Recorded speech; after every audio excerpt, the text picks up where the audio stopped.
Okay, let's start with something pretty startling from the book itself. Why is it that highly educated people often do worse than, well, worse than chimpanzees throwing darts on simple questions about how the world is changing? That's the big hook, isn't it? It's from Hans Rosling's Factfulness.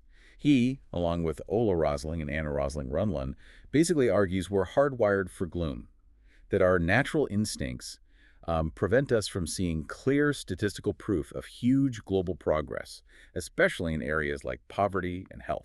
It's definitely an uplifting message in many ways. But look, we believe some books really need a closer look, a challenge even. Our goal here is to put factfulness under a microscope, really scrutinize it systematically so you get the full picture. Exactly, and we're not just winging it. This critique uses a step-by-step critical thinking framework. We map the claims Rosling makes directly to the evidence he provides. We also bring in something called an intellectual framework, helps us judge how certain we can be about different claims. And ethical checks, too.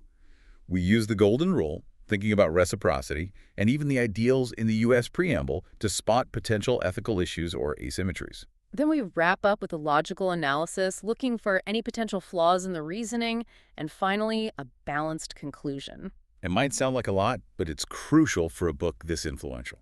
Right. And just so you know, you are experiencing a unique two-host AI conversation. This is powered by Google's NotebookLM, designed for a deeper, more dynamic book critique. So let's get into it. Okay, the foundation of the whole book is what Rosling calls the chimpanzee test. He asked thousands of people, often highly educated ones, basic factual questions, like what proportion of the world lives in extreme poverty? How has child mortality changed over the last few decades? And the results were bad. Shockingly bad. People consistently picked the more pessimistic, often dramatically incorrect answer, frequently scoring worse than if they'd just guessed randomly. That consistent failure is really the starting point for his whole argument about why we're so wrong. So if we're wrong because our facts are out of date, what's the actual evidence he uses?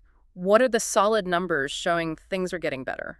He relies heavily on decades of data from major international organizations. Think UNICEF stats on child mortality, World Bank data tracking income levels across the globe, public health figures on disease reduction, life expectancy increases, education rates. So standard recognized sources. He didn't generate this data himself. No, not at all. He's curating it, visualizing it, and showing the long-term trends.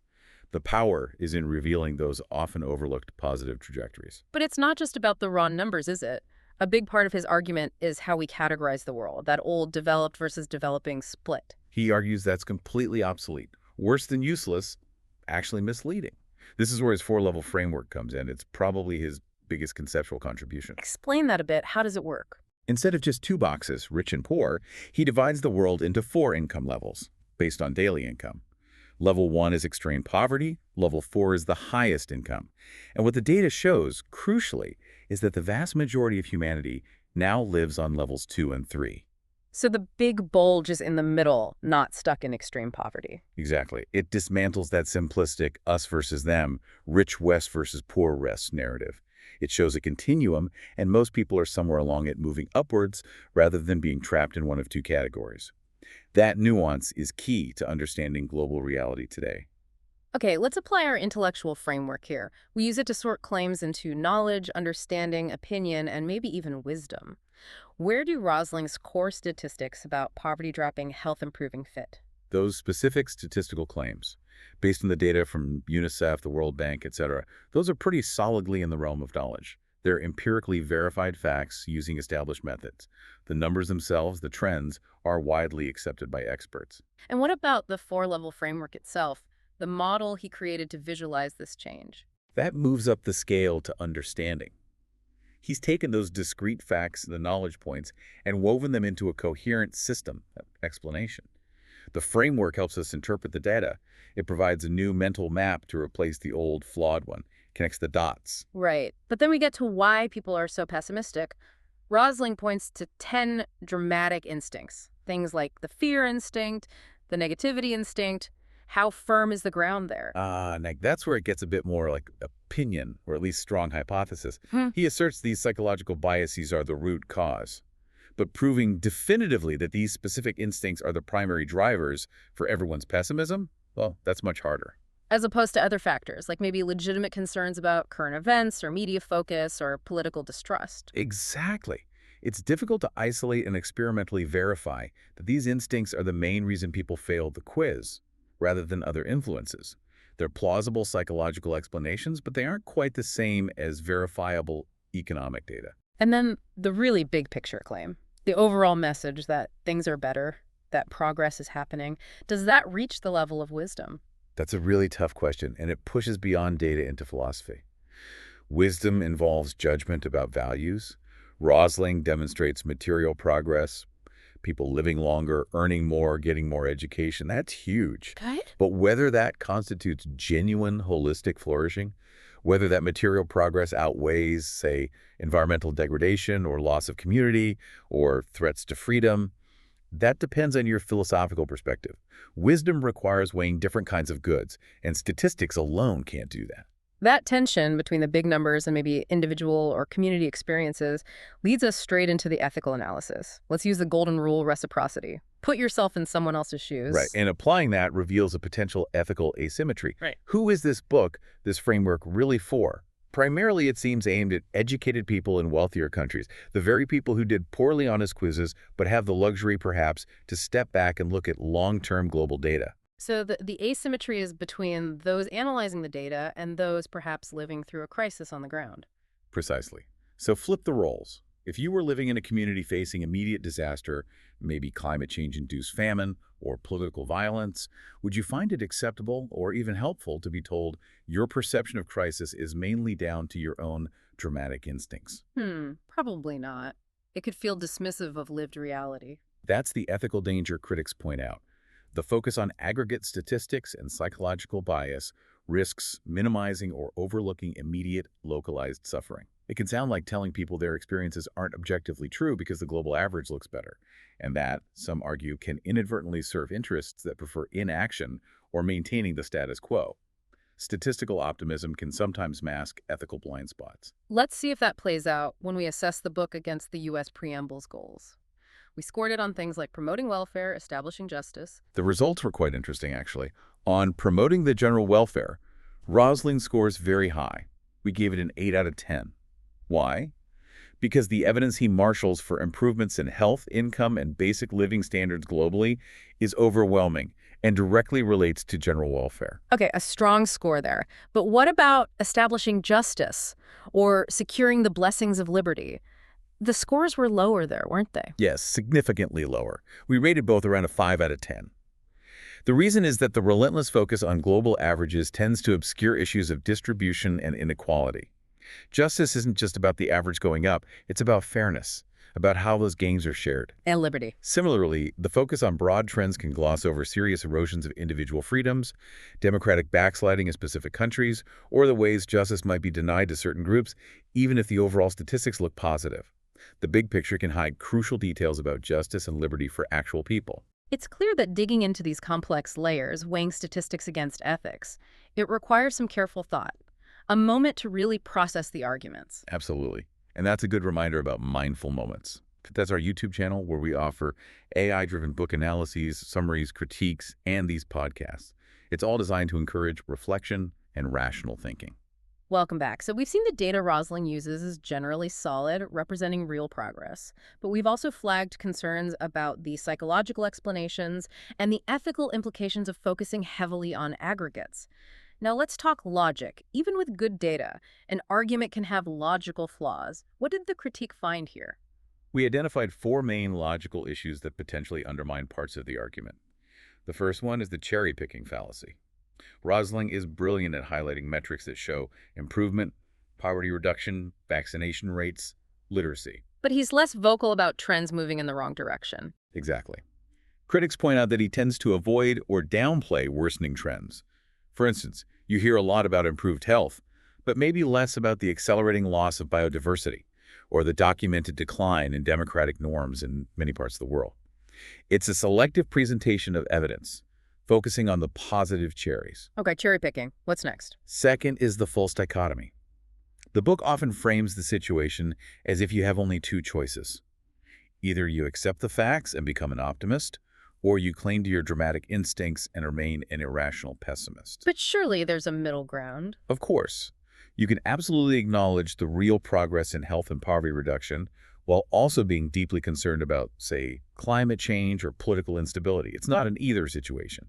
You can be a realistic optimist and a realistic worrier simultaneously. This framing pushes aside legitimate, nuanced positions. Makes sense. Number 3. The composition fallacy. This is assuming that what is true for the whole must also be true for every part. In this context, it's assuming that because global average income or health is improving, everyone or every community is necessarily benefiting. Right. The global average might go up because of huge gains in one region, while another region actually gets worse off due to, I don't know, local conflict or environmental disaster. Precisely. Aggregate improvements don't automatically trickle down equally. This fallacy ignores the crucial issues of distribution and localized variations. An average can hide extremes of suffering. And the last one? The genetic fallacy. This is dismissing an idea or concern based on its origin rather than its actual merit. Rosling sometimes seems to suggest that if a concern stems from one of our dramatic instincts, like fear or urgency, then the concern itself is somehow illegitimate or exaggerated. So if someone raises the alarm about, say, rising sea levels, the implied response might be, oh, that's just your fear instinct clouding your judgment, rather than engaging with the scientific evidence about sea levels. That's the risk. It focuses on the supposed psychological source of the concern. It comes from fear, rather than the substance of the concern. Is the threat real? It can be a way to sidestep difficult arguments by psychologizing them. Okay, we've covered a lot of ground. The data, the framework, the ethics, the logic. Let's try to pull this together into a balanced conclusion. Despite the criticisms, what's the real, undeniable value Factfulness offers? Oh, it has significant value. Its biggest strength is acting as a powerful corrective to the relentless negativity often found in media coverage. It forces us to acknowledge genuine, massive improvements in human well-being, particularly in global health, and the reduction of extreme poverty. That's incredibly important context. And the 4-level framework. That framework is a genuinely useful tool. It provides a much more nuanced and accurate way to think about global economic realities than the old developing model. It helps people update their mental map of the world. But the cautions, Yeah. the blind spots we need to be aware of. They really stem from the critiques we've discussed. The selective focus on positive trends while downplaying negative ones, especially environmental or political issues. The tendency towards psychological reductionism, attributing complex concerns primarily to instincts. And crucially, the relative lack of attention to distributive justice and inequality. The question of who benefits from progress and who might be left behind.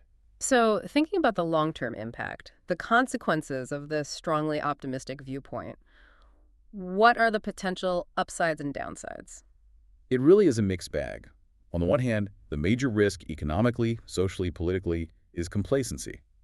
If people become convinced that the world is steadily improving almost automatically, does that reduce the urgency to act on pressing problems? Like climate change or inequality or supporting foreign aid, it could potentially dampen public support or activism if things seem good enough. That's the concern, undermining the motivation for necessary intervention or democratic engagement. However, There's a flip side. yes, the mental health benefit is potentially significant. Constant exposure to negativity and crisis narratives can be genuinely harmful, leading to anxiety and despair. Providing a fact-based counter-narrative, showing that progress is possible and has occurred, can reduce unnecessary fear and foster a sense of hope. That's valuable. But it's a fine line. Reducing anxiety is good, but fostering complacency about real dangers isn't. Exactly. It's about finding the balance. The book offers a vital dose of perspective, challenging unfounded pessimism. But we have to combine that perspective with a clear-eyed assessment of ongoing threats and a commitment to action where it's needed. Prudence still matters. And it's worth mentioning, this whole deep dive, mapping the claims, checking the logic, weighing the ethics, hasn't been random. It's been guided by that systematic critique framework we mentioned earlier, ensuring we look at the book critically and fairly from multiple angles. Right. And that rigorous process leaves us, and hopefully you, with some important unresolved questions to think about, stemming directly from Rosling's work and its implications. Like, how do we as societies strike that difficult balance? How do we maintain rational optimism based on real progress in some areas, while also keeping an appropriate level of urgency and concern about very real, potentially escalating threats in others, like the environment or democratic health?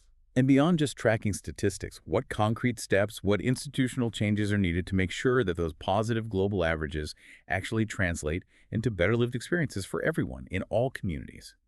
How do we bridge the gap between abstract numbers and tangible well-being for all?